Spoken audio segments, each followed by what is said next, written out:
Welcome to the Quickie, where in 5 minutes or less, Asha gives you a take on a trending sexual health topic.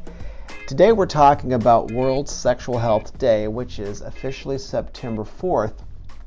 And Asha really recognized this World Sexual Health Month, so we're going to be doing things all throughout September.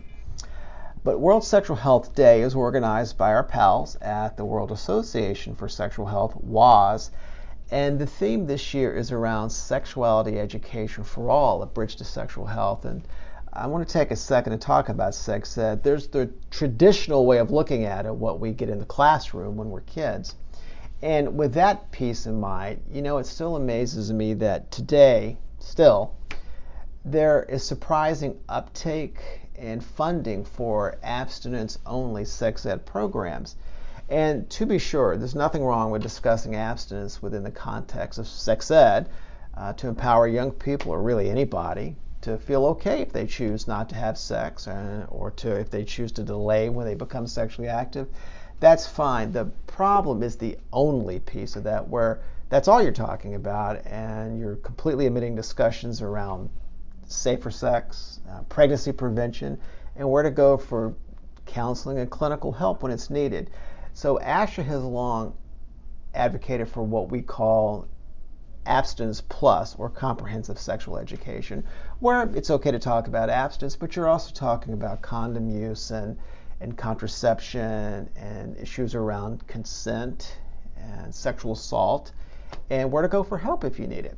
So we really think that's the way to go. And on our September landing page for World Sexual Health Month, as we call it, you'll see that we have resources for educators and parents and also for students. So if you're by chance not streaming this directly on the ASHA site, just visit us online, ashasexualhealth.org, and right on the homepage you'll see where we have a banner that'll take you to the September Sexual Health Month page and all of the resources that we offer there.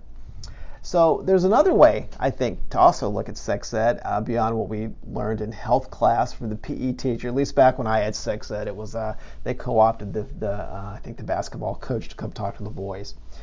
But we also like to talk about sexual education across the lifespan, and it makes sense because the kinds of questions we have and the things that we're doing and kind of where we are in life when we're in our 20s and 30s, it can be very different than where we are in our 50s and 60s and on through the golden years.